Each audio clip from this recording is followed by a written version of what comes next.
Channel को subscribe कर लीजिए ताकि आप इस चैनल से जुड़े रहें और आप अपने सब्जेक्ट के वीडियोस आसानी से देख पाएं। आज हम करने वाले हैं DAV class 7th SST chapter 12 question answers. तो चलिए एक एक करके सारे क्वेश्चंस को समझते हैं। Now A tick the correct option. Number 1, the first Muslim इन्वेशन in India was led by, मतलब भारत में पहली बार किस मुसलमान ने आक्रमण किया? तो इसका आंसर होगा option A, Mahmud of Ghazni. Number 2, Mahmud of Ghazni attacked India mainly, इसका आंसर होगा option D, to plunder the wealth of India, मतलब भारत की संपत्ति को लूटने के लिए।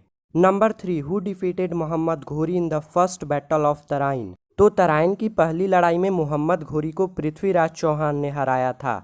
तो इसका आंसर होगा option B, Prithviraj Chauhan. Number 4, who among the following were the first to bring Islam into India, तो इसका आंसर होगा option A, Turks. Number 5, the trusted slave and general appointed as a deputy of Indian territories by Mohammad Ghori was, मतलब मोहम्मद घोरी द्वारा भारत के क्षेत्रों में किसे सेनापति बनाया गया था? तो इसका आंसर होगा option A, Qutubuddin Aibak. Now B filling in the blanks. Number 1, wars among dash resulted in political instability, मतलब किसके बीच लड़ाइयों के कारण राजनैतिक स्थिति बिगड़ गई थी? तो इसका आंसर होगा Rajputs. Number 2, Turks were recruited as dash by caliph, तो इसका आंसर होगा guards. Number 3, Ghazni's most destructive attack was on dash in dash, मतलब गजनी के द्वारा सबसे हानिकारक आक्रमण कब और किस चीज पर किया गया था? तो इसका आंसर होगा Somnath temple in 1025 CE. Number 4, Mohammad Ghori was defeated by dash in Gujarat, इसका आंसर होगा king Bhimdev. Number 5, Indian society was based on dash, इसका आंसर होगा कास्ट रिडन, मतलब भारतीय समाज जातिवाद से भरा था। नाउ सी राइट ट्रू और false for the following statements. Number 1, Mohammad Ghazni invaded India 17 times, तो ये ट्रू है। Number 2, many Muslims settled in India due to their trade interests, तो ये भी ट्रू है। Number 3, Mohammad Ghori was defeated in both the battles of Tarain, तो ये फॉल्स है। Number 4, Mohammad Ghori conquered Kannauj and Banaras, ये स्टेटमेंट ट्रू है। Number 5, Mohammad Ghori had 3 children, तो ये स्टेटमेंट फॉल्स है क्योंकि मोहम्मद घोरी के एक भी बच्चे नहीं थे। Now D, answer the following questions in brief. Number 1, what attracted the Turks to India? Answer is the political disunity in North India caused by frequent wars among the Rajputs attracted the Turks in India. मतलब उत्तर भारत में राजपूतों के बीच लड़ाइयाँ होती थीं और झगड़े होते थे और यही तुर्क को भारत की ओर आकर्षित करता था। Number 2, right any 2 main features of Turks. Answer is the 2 main features of the Turks were: first, Turks were professional soldiers. Their army was better organized, better mounted than the Indian forces. Second, they constantly aspired to extend their boundaries by occupying Indian provinces.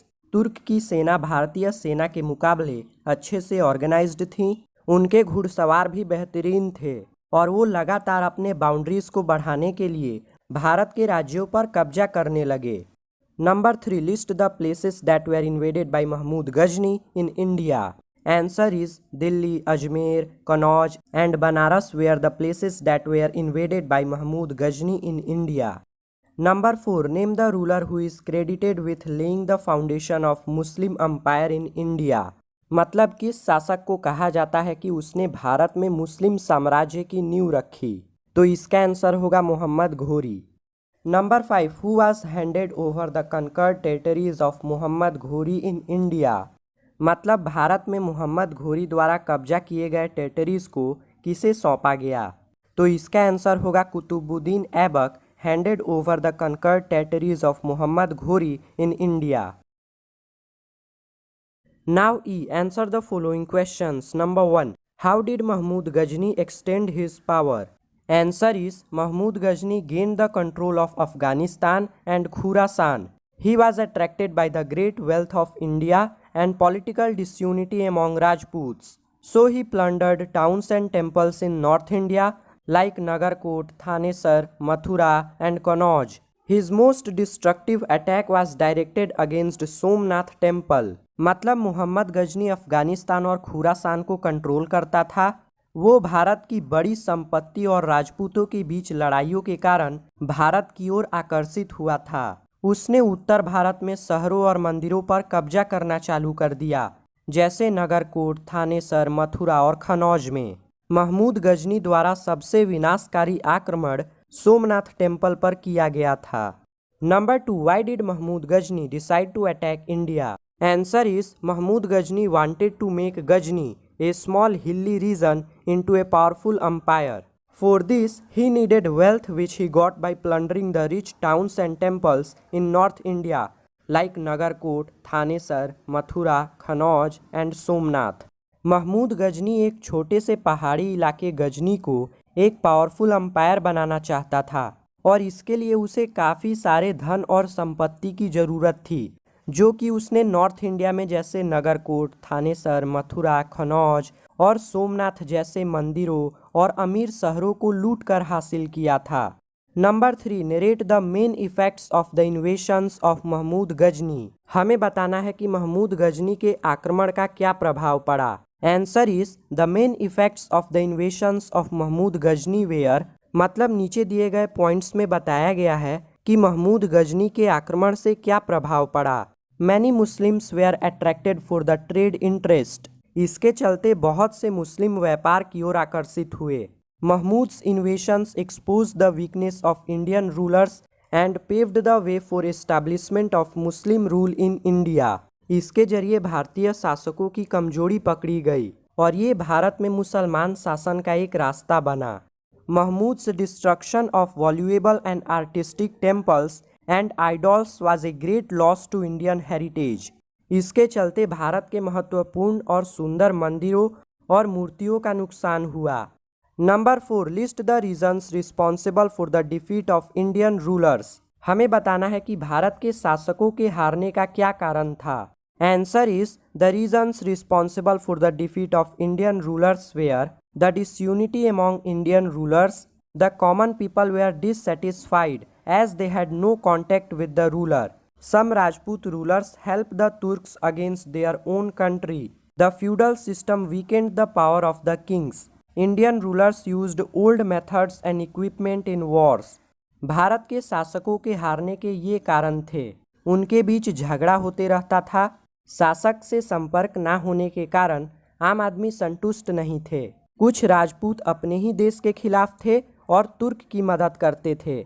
Feudal system ने राजा के power को कम कर दिया था। भारत के शासक युद्ध में पुराने तरीके और पुराने हथियार इस्तेमाल करते थे।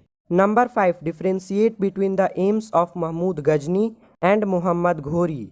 Answer is Mahmud Ghazni invaded India from 1000 to 1027 CE.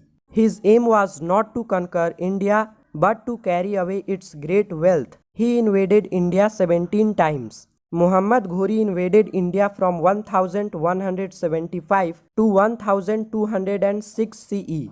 His aim was to conquer India and establish Muslim rule in India. He invaded India only few times. Mahmud Ghazni ने भारत पर 1000 से 1027 CE तक आक्रमण किया। उसका लक्ष्य भारत पर कब्जा करना नहीं था, लेकिन भारत की संपत्ति लूटना था। उसने भारत पर 17 बार आक्रमण किया। हालांकि मोहम्मद घोरी ने भारत पर 1175 से 1206 CE तक आक्रमण किया। उसका लक्ष्य भारत को कब्जा करके यहाँ मुस्लिम रूल लाना था। इसने भारत पर बहुत कम आक्रमण किया। वीडियो को लाइक करके चैनल को सब्सक्राइब कर लीजिए। मिलते हैं नेक्स्ट वीडियो में।